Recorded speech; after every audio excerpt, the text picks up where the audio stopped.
so from all directions. Interest, Alexander von Bernsdorf. And Grab, we also heard about something from that area, Mark Bergswood.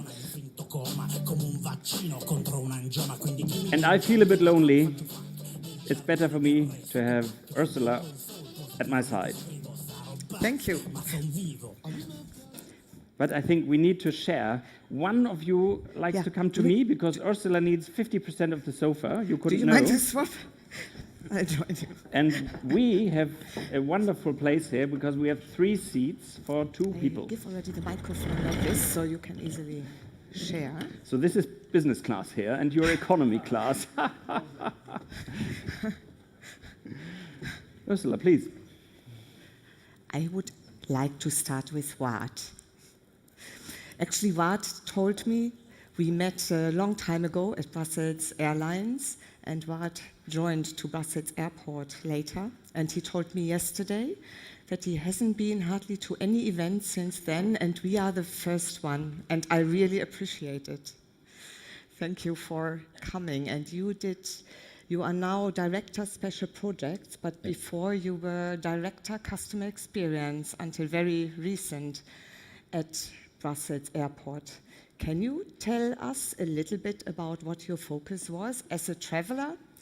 I noticed big differences when sometimes I used Brussels Airport to transfer, and I noticed huge changes, and I thought, Wart is very busy. So, thank you, Ursula, also for the invitation, and very interesting conference until now. So what did we do? Indeed, I was Director Passenger Experience for almost 3 years. Before that, I was Director Operations. And in Brussels, I think indeed we are changing and we are improving a lot, and this is based on a strategy. And the strategy of Brussels Airport is indeed to move from operational excellence to customer-centric. And what we discovered, we were already for years working on that, but at a certain moment we saw that one of the blocking factors was the organization itself.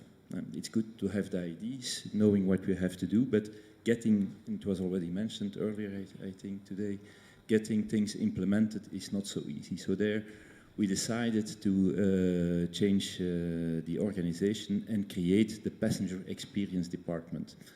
At that moment, we had no passenger marketing department, we had no product department, and all of that was created together, and we brought in one department, all touch points with the customer, the passenger, in one department. So responsibility for the airport operations, the airport center, airport coordination center, but also retail, food and bev, accessibility, mobility, everything in one area, with a product department to start defining the product, and indeed also based on personae, really going to the characteristics of our customers, trying to understand, bring together the data, and start to work to implement based on the needs of our customer, and in a very systematical way try to solve the major issues, but of course always based on the first thing that need to be present is that seamless journey. So that operations center, make sure that security is working, border control is working, accessibility is working. All of that was also created as a basis to work. And I think in Brussels now we are setting up and making sure that the capabilities are there to do a lot of things that were mentioned today, to prepare for future, but there is a lot of basic works moving from a traditional airport to an environment where we can start working and implementing that customer-centric approach. Thank you. You were very busy, and we will come back to more examples soon. Simone, what is you told us about your travel to Southwest Airlines, I remember, and I don't know where you flew from, but it must have been Europe, I suggest. What was your idea on the best customer journey you could have had on that, and was it met by the airline you used? So when you don't travel as Vueling, but when you travel as a person for a long-haul flight, for example? Well, I just got off a long-haul flight yesterday as well. So for me, since I travel so much and I have a very long history in the airline, I think I have quite an experienced eye of traveling, and I'm the persona, the very hyper efficient business traveler. That's how my friends call me nowadays. So from that perspective, I will respond, because I don't know how it is to travel with children or all that. That's a whole different ballgame. So actually yesterday I was flying with American Airlines from Dallas to London, and I flew out with British Airways, so I had good comparison. It was funny because my expectation was that British Airways would be very good and American moi, and it was completely the other way around. And one thing that I noticed, which really bothered me, is the ticket was booked for via British Airways. So I had to check in online. And I tried to check in from the BA app that rerouted me to the American Airlines app. And then they said, well, you need to enter data. I entered data, and then I got kicked out of the app, and I couldn't install the American Airlines app by itself. So that was a total crap experience digitally. Airport experience, so far good. Yeah, I don't know if that's replying to your question. Yeah, and just tell us what was bad at British Airways, because you said actually American Airlines didn't start well with the app. So what did they do so no, good? So actually, it was the moment when I came on board. So I was lucky to fly business class, and British Airways has also a first class. So I felt like I was not very important because I was just business class. Well, if you know that a ticket is 6,000 euros or something, I think that's quite a lot of money, right? American Airlines, it was a very clean cabin, staff, although quite old, but very friendly. So small things, sometimes the small things, yeah. And at Dallas Airport, I watched all the Grab restaurants. So I took notice of that, so that was interesting as well. Thank you very much. Alexander, I think you've got an interesting CV as well, because you changed kind of camps in between. You were 11 years with Lufthansa, I think 7 years TUI Travel, but you also had 5 years with Amadeus, and then you changed to a provider in order to kind of, that's now my interpretation, to build what you had always wanted and you felt which was maybe hindering you within the airlines in terms of a retail engine. And we saw, or we heard a little bit of those capabilities today, because the Alexa solution, which we listened to this morning, which is actually the first to really book, to have the capability to book a flight, because voice is already increasingly used for searches. And according to the last Mary Meeker's report, it's actually 35 times higher, it's growing rapidly, than it was only 10 years ago.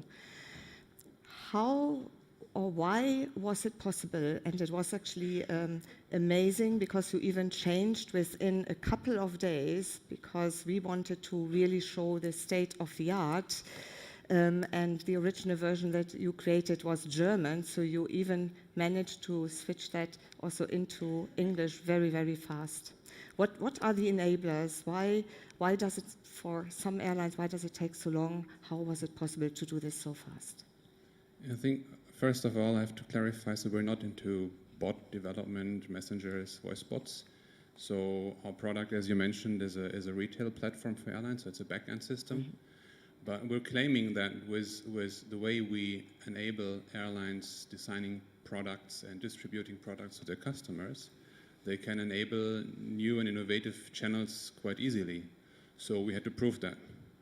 And so then came Alexa, and during one of our Hack Fridays in our company, a colleague developed a skill. So we had that skill, so we thought, okay, what do you do with it? You can change for flights, which is okay, but I mean, the future is voice commerce, really.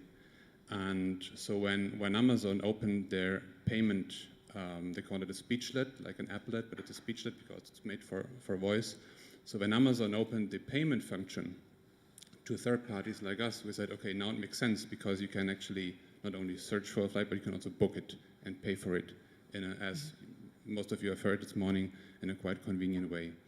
So that's when we said, okay, let's do this ourselves, and in order to have that proof of concept. And it's now live, and we found a very a good partner with SunExpress who understood that you have to tap into this new technology early on, and not only if it's when it's too late. So we developed it, and we're live since December. And but that's not the channel that we provide. We can feed any channel with our platform in the same easy way. Thank you. We'll have some more examples about that later as well. Wasim, I was really happy when I saw that you came to the conference as a speaker, because you are presenting a project which is a bit out of the box for a German, because it happens at Beirut Airport. And Beirut Airport might be some frequent flyers here, which are every month at Beirut. I'm not, so I was really happy to get a story from a company and from an airport we don't have here every week or every year. Please tell us a bit about your story of success in Beirut, the Paris of that area. I learned, you know. Absolutely. Well, it was just a first consideration that I become a customer and a passenger, and from my perspective, when I buy a flight ticket, not when I arrive at the airport, not when I get on board. So what is happening when I'm buying a flight ticket? Nothing. All the way until the other touch point for the airline, which is the check-in, right? And then I arrive at the airport and I have everything to do. In the same day, talk to several companies, the airline, the airport, the transport, the taxi company, the retailer, all of them. We see that as a system where there are three major points: the airport, the airline, and the retailer. This is our definition. So we realized that none of these 3 points can talk together for some reasons, I don't know. The airline does not talk that much to the airport does not talk that much to the retailer, and the retailer say things to passenger, but they don't know who the passengers are. So we thought that there are two options: whether we wait and it will evolve, or we find a way to build an interface that can make someone talking to someone that he doesn't want to talk to, but via a break in the middle, right? So this is what is in Flighter, because when we talk about enhancing the customer experience is basically post-booking pre-flight. It involves multiple actors. And if each actor is keeping the passenger as its own customer, it's never going to work. So we needed to find a way to create this open data thing that we truly defend against all the industry. We have to share at some point, otherwise it's not working. Where to get the most interesting data from? Well, we started with retail, because this is for us the brick where you can, and that's too sad that there's no retailers, because it's a very important brick. The money comes from retail, mainly, but the data too. When we know exactly what kind of products, and thanks to a digital app, we know exactly what kind of products are of interest for a certain kind of passengers at a certain moment between the booking and the boarding.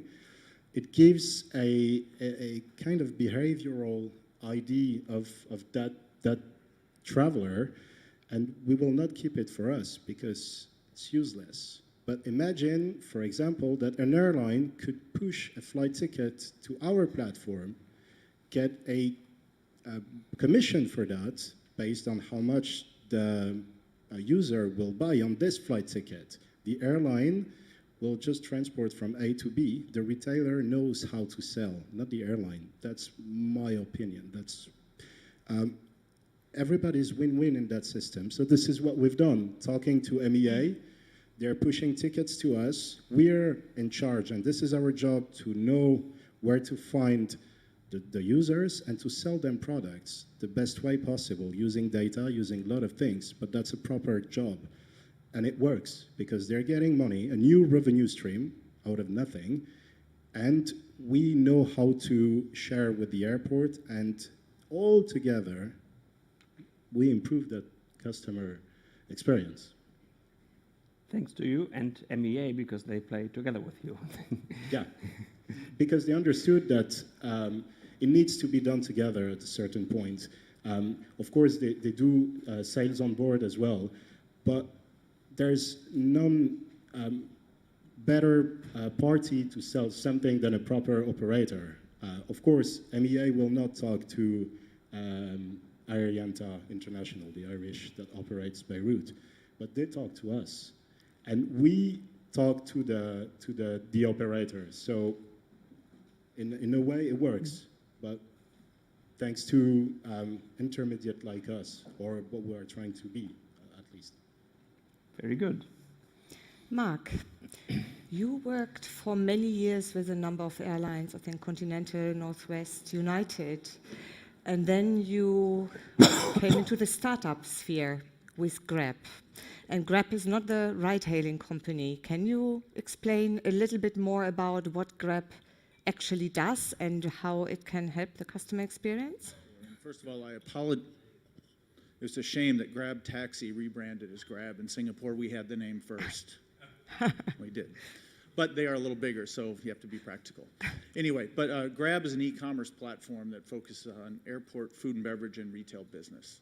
And while I spent many years in the travel industry, I was the senior VP of marketing at Continental and United.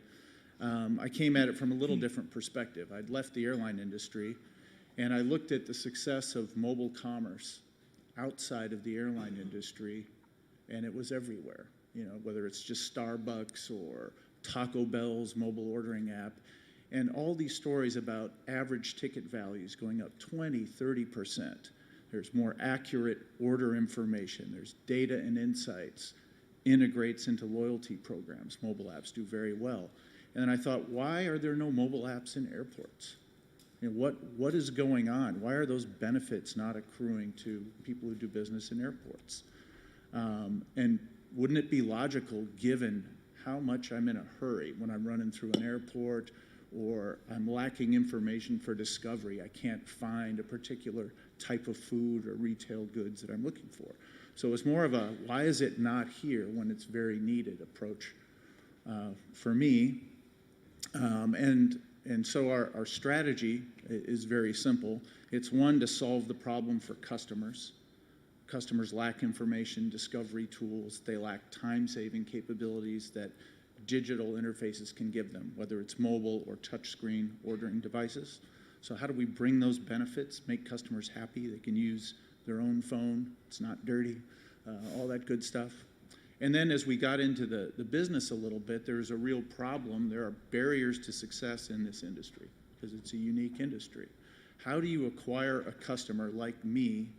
I haven't been to Hamburg for 20 years. If I'm going to use some digital interface to do business at Hamburg Airport, I live in Houston, Texas. I was here 25 years ago. Coming through Frankfurt, it's really hard to talk to me and tell me that there's good German bread available here. You know, so when I leave, I can buy some and bring it home with me. And so we're solving the technical piece of mobile ordering and discovery, and we've, you know, collaboration's been talked about here a lot. We've used Locus Labs Maps, for example, in our app because guess what? They're better at it than we were. We had built our own. So we're bringing the technology in, but then more importantly, we're helping our partners at airports acquire customers and become visible to people that have not yet been to that airport. And so we're a real B2B company. While we have our own proprietary apps, we've built our platform to integrate into airline apps, into airport Wi-Fi portals, into other apps like food ordering apps. So we're in the American Airlines app today. We're in the DFW app, which makes a nice collaboration between us and those two parties. We're in the Heathrow app, Glasgow Wi-Fi portal, so on and so forth. So we're really, our goal as a company is to sit on every POS system at every store and every airport. That's a little bit immodest, but that would be the objective, and be able to take an order from any customer-facing app. To make it as seamless as you can for a customer, we shouldn't have to make them download something new every time they go to another airport or download just our app. And it's kind of hard to ask people to have a food ordering or a retail-only app for airports unless you travel all the time. So we want to make it really easy to find us through the American Airlines app with 30 million downloads, through a Wi-Fi portal, through a chat bot. That was a good presentation. That would be a great integration. So sit on all those POSs, take an order, and then other people can create wonderful experiences using our flexible platform. So that's the strategy. Thank you. Thank you. Just one question. Give us an idea how much business is behind that, because London app sounds to me like, oh, well, 100 million passengers, something like that. Less, but it's a huge amount. Might be difficult to have the same with Thessaloniki, for example. But Yeah. how much does this thing convert into a real business? Is a European traveler much more engaged than an American traveler? Maybe the Greek are even more engaged? Yeah, so each airport is different, and there's always jokes at airport conference. You've seen one airport, you've seen one airport, right? So we started out with a vision that it's mobile, mobile, mobile, mobile, right? That's what's hot. Works great at Dallas-Fort Worth Airport. 70% of the customers are on shortish haul flights connecting through DFW. They've got a 45-minute connect. There's 5 terminals, right? You need our time-saving capability, right? You're flying long-haul business class on British Airways out of Heathrow, you might not want to order a sandwich using Grab, right? But of course, we have other products as well. We have aspirations into retail, but we'll see where we go. And so it all sort of depends on the airport. But then, in solving problems, mobile is only one problem for our partners. So we've launched a line of kiosks on the same platform. So in a quick service, you can order on a touchscreen kiosk. We have an order at table product, and those work in small airports as well as large. And the same platform supports all 3 channels. And so for mobile, you focus on the big ones, but I think over time, customers will just say, you know what, I like using my phone. Data and insights are collected everywhere, and our partners can leverage what we know about our customers' food ordering, retail ordering purchases, and they can leverage that to make it as personal as they like. Simone. Yeah, I want to share a story, and I will promise to end with a question. So last summer I was cabin attendant for a couple of days. And as every airline, I think we struggle a little bit with how to engage with our crew. And especially we have high seasonality, so in summer it's like crazy. So I was talking with a small startup in Barcelona, and they said to me, we want to do an experiment with you and food delivery at the gate. So we gave it a twist, because I said, wouldn't it be interesting to deliver this kind of services for our crew? So I thought, I'm not going to ask permission because everybody will say no and it cannot be done.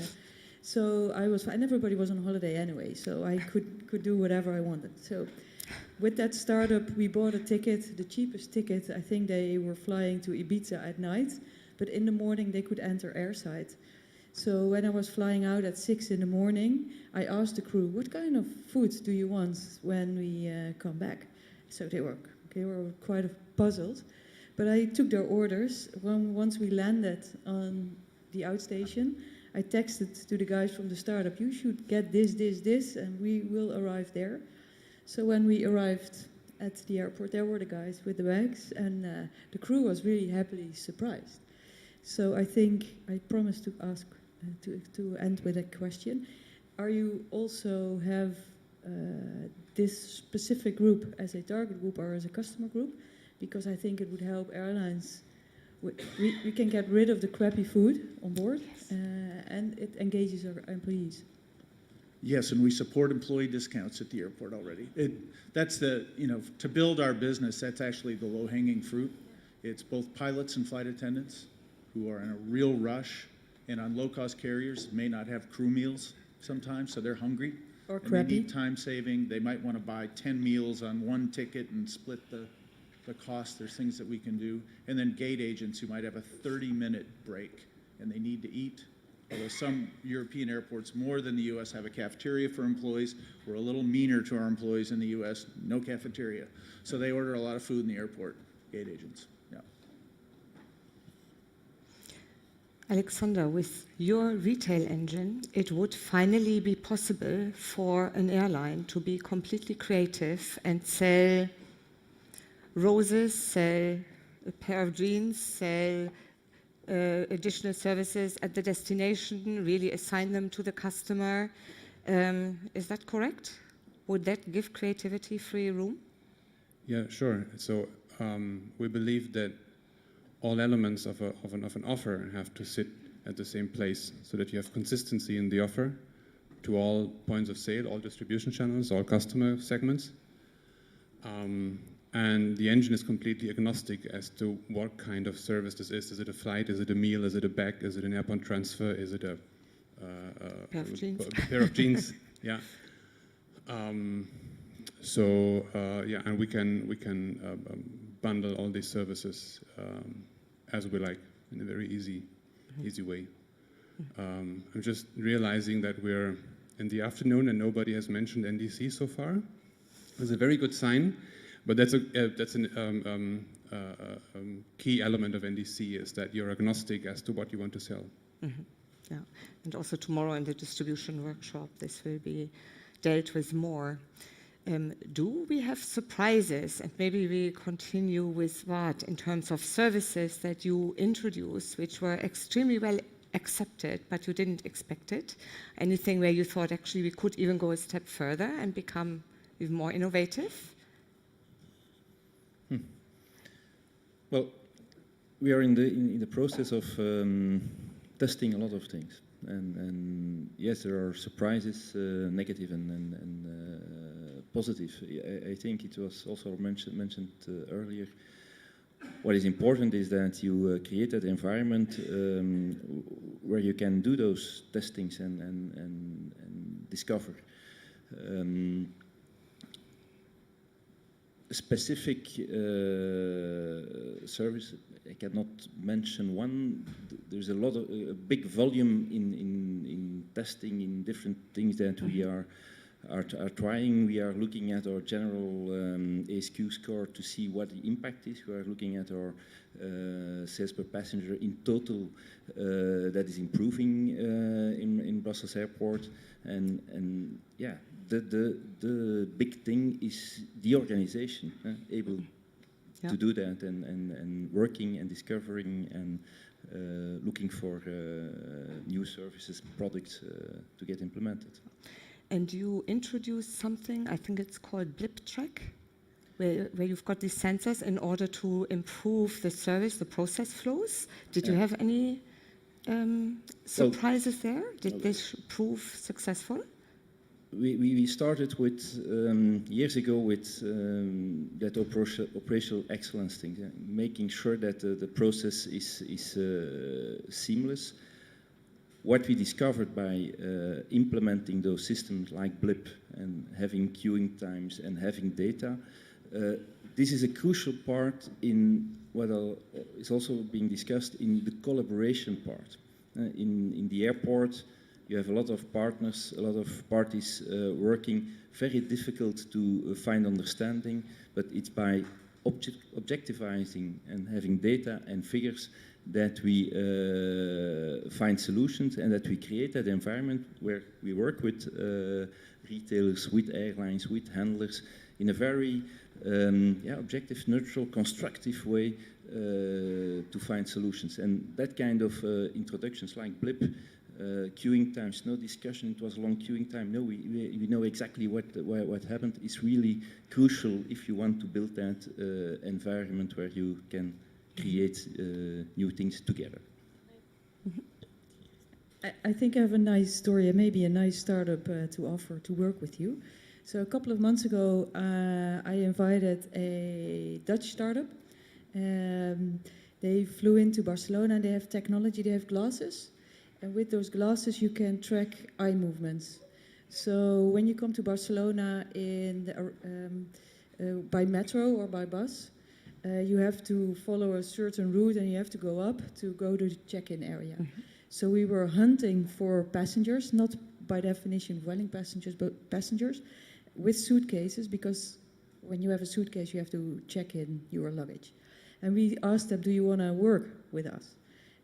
So they were eager, well, not everybody, but some were really enthusiastic to put on the glasses. It were quite big glasses. It looked a little bit strange because it was the first version. And then we said, just try to find, and let's see what happens. And we, from our laptop, we could see what they were looking at, which was quite fun because the day before we had been testing at the office. And it's like human nature that you look at certain body parts and whatever. That's a whole different story. But we let people walk, and we had different kind of people asking the same question about the routing. And if you analyze afterwards how confused people are with designing and with finding the way and where to drop and where their attention goes, it's a really nice way to collect data and to learn from that. We did it at Brussels Airport, and not only with the glasses, but also with your heart monitor, stress monitor, and that was surprising because everybody thought that the most stressful environment was of security. It's not. It's the shop.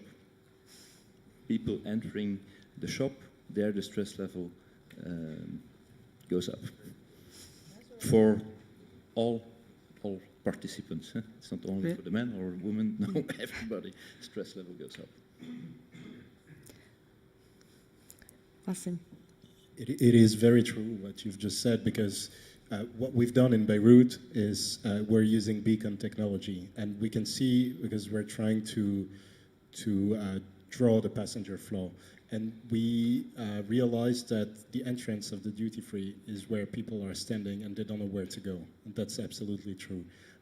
This is, I think, because it's the offering is so wide that at the end of the day, you don't even know. The retailers are betting on the fact that because you're seeing it, maybe it will start something in you and you will buy it. So it's really onto that. It's not really anymore.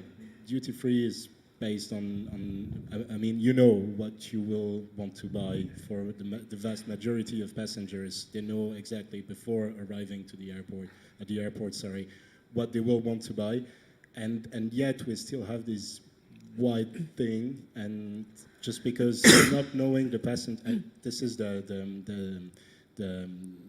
final thought is. Not knowing the passenger is not only not getting things working properly, it's creating chaos more and more. And this is why I thought it's really important to start sharing for real data, for real. Let's see if there are any questions from the audience. Any? Yeah, yes, please. Klaus? Klaus from DLR. One question maybe to Simone regarding the passenger journey. If we imagine as a customer we have in the future more rights about our data and data sharing. Let's imagine we don't only give opportunities to the users of the data, but also could we give also duties to the users of the data. For example, that I tell the airline, that my data should be given to the airport, for example, or to any other entities who support my travel when I book a flight with you. Would that be acceptable to you? Do you think it would be useful? Yeah, I have several answers in my head, but so first, if the customer asks me to do that, so I let them pay for it, but that's a joke. No, I think it can be very useful. Actually, I think someone this morning already told that the travel industry is super siloed.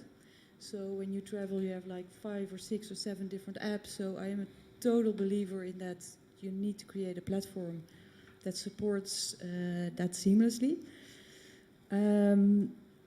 But if you introduce that, unfortunately, I don't think airlines will be able to fly disruptlessness. So there will be disruptions.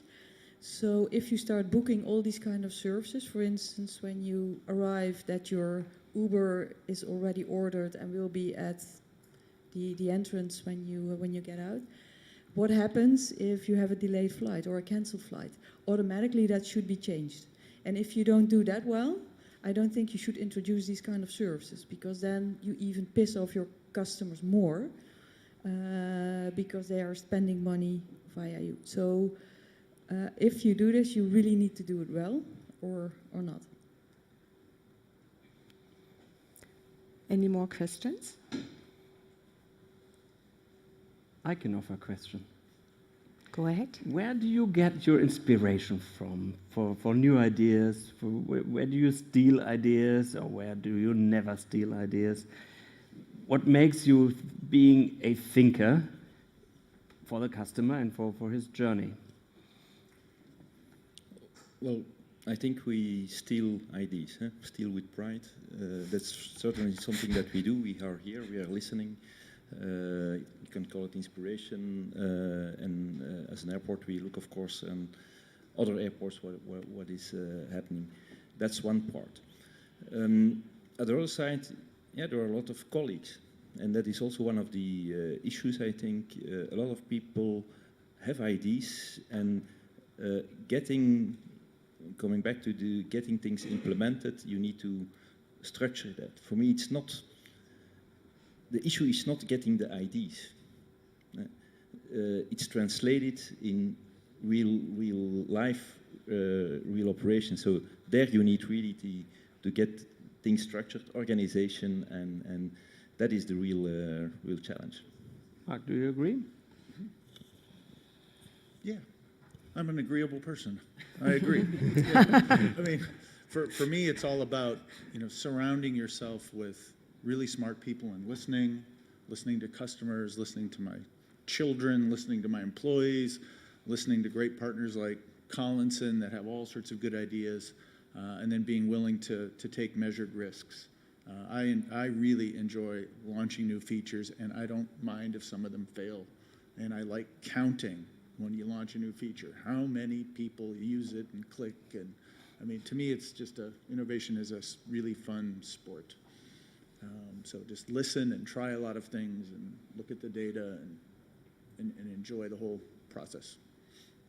Sometimes it's easy because when you put yourself in the shoes of the customer, then you see where things are not working, and then it's not about being empathic and feeling sorry for the poor customer, but continuing to confuse the customer with all your complexity and all your stuff that you have been doing ever since, but doing something about it. And there are so many things in all the processes that we are talking about during the customer journey that needs improvement. That is not so much about ideas, it's much more about, okay, what do our customers really need? And then you do it. And if you have to change stuff, like your technology, like your processes, like your organization, like your job description, then you have to change that. And if you're resistant to change, then you fall back into feeling sorry for the customer, but not changing anything. And that doesn't help, really.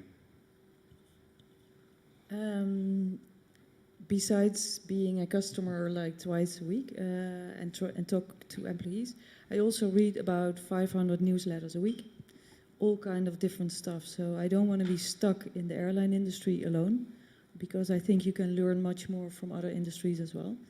So that's for me a great source of inspiration. And then I have to do sports to digest all that information and to come up with concrete ideas. Did I understand right? 500 newsletters? Yeah. Well, but all different kinds, all crazy stuff too. It's like curiosity and it's out there. But sometimes there's a little article that I'm like, hey, that's interesting. I didn't know. And if you don't, I'm a strong believer in serendipity. So also here you meet people that you would never have met before, and you would not meet, and you have a really interesting talk, and you build upon it ideas. So yeah. Okay. Basim, inspiration? For me, there are two different kind of innovation. Whether you create something from scratch, and that is probably 0.1% of all the innovations, or I agree with the fact that often solutions are coming from separate industries that has nothing to do with what we're talking about. So it's just taking it and trying to do it better, and you'll fail, that's for sure, and you have to be stubborn and keep going, and because if you think too much, then you don't do it at the end, that's it. I think it's a very nice closing. I have to remind of the time, unfortunately, unless there is another urgent question from the audience. I suggest we continue those discussions later during the day. Thank you very much.